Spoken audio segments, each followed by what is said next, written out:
At Warner Brothers Movie World, you'll tour the biggest studios in the Southern Hemisphere. See the magic behind movies come alive.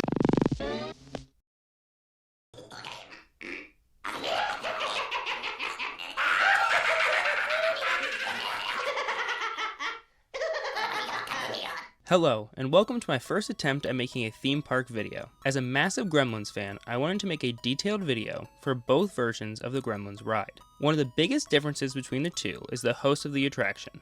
In Australia, you are joined by the ghost with the most, Beetlejuice, and in Germany, you are accompanied by the alien, Alf. I plan on making a video in the future covering the German version, but this one is all about the original ride. Warner Brothers Movie World opened in Australia on June 3rd, 1991. And one of the opening day attractions was Warner Brothers Classics and the Great Gremlin Adventure. The ride was originally designed by Village Roadshow Theme Parks, and the animatronics were made by Showtronics. The Gremlins for the ride were sculpted to be bigger than the puppets from Gremlins 2, but used the same designs and color schemes as Rick Baker's designs. Due to how quickly they made the ride, the Gremlins animatronics lacked a lot of the features the Gremlins ride in Germany had. These Gremlins lacked LED glowing red eyes, and mostly functioned by being attached to box springs that shook them. Very little of them had articulated faces or body parts.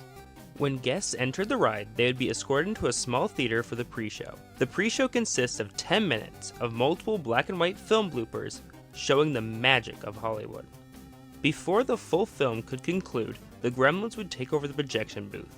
Then, please listen to me. I'm terribly sorry. We must vacate this building as quickly as possible. Some gremlins have escaped from the film hall. guests would be moved into a hall where above them hangs a gremlin from the ceiling lamp. Here we would begin to learn the plot. The Gremlins had escaped their film cans and accidentally opened Beetlejuice's film can, and now he's tasked with getting you out. The ride vehicles were made to look like a film can and could hold 25 guests. After guests boarded, Beetlejuice would spin around and talk to the guests before you would move into the film archives. In the film archives, you would see Gremlins ruining the last remaining copies of some Warner Brothers films. Beetlejuice makes another appearance, warning writers about the Gremlins ahead. Shortly after, you would pass by some shelves with Gremlins, and they would fall towards the ride vehicle just before entering the editing room. In the editing room, you'll pass by doors with Gremlin silhouettes, and just ahead of you is a ride vehicle covered with film strips and Gremlins. Each editing room has a different Gremlin.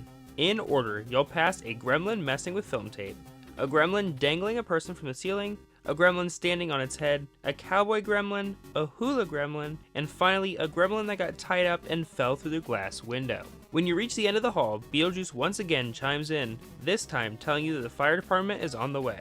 Above you, a Gremlin on a hang glider flies. Another Gremlin can be seen in a replica Batwing from the Michael Keaton Batman movies. You'll pass by another Beetlejuice animatronic as the fire department rolls up, and you'll finally get to see Gizmo, and he shields his eyes from the lights of the fire truck.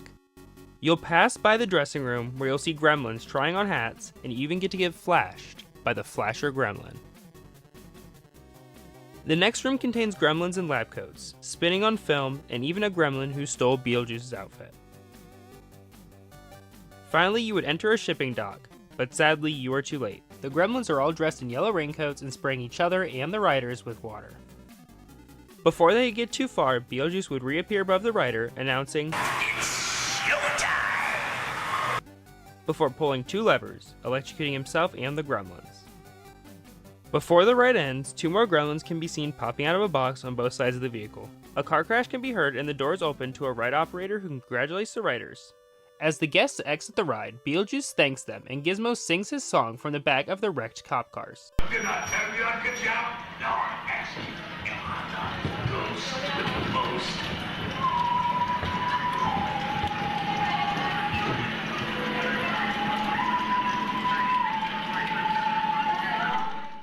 Over the years of operation, the animatronics were not very well taken care of. A quote from Greg McKee, who helped build the animatronics. The skins were polyurethane, and as the plasticizer leached out over the years, the skin lost chemical stability, particularly as the maintenance crew were never shown the maintenance manual, and they apparently tried cleaning them with acetone, which accelerated the skins turning into goo.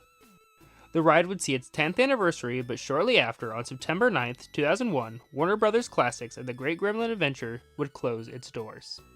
A replacement for the ride would be announced the same day, and on the 17th of June 2002, Scooby-Doo's Spooky Coaster would officially open. The original facade for the Gremlins ride still exists behind Scooby-Doo's, and two of the theaters still exist, being used for training and storage. The original unload station is now used as an emergency exit, although all theming has been removed.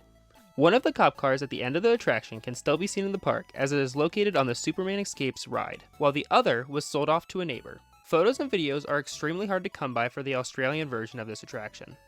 In the description I'll have a playlist containing all the videos I used. If you have any more pictures or videos of the ride or have your own experiences, please feel free to contact me in any way you can. I would love to see it, and maybe I can even update this video in the future with more information.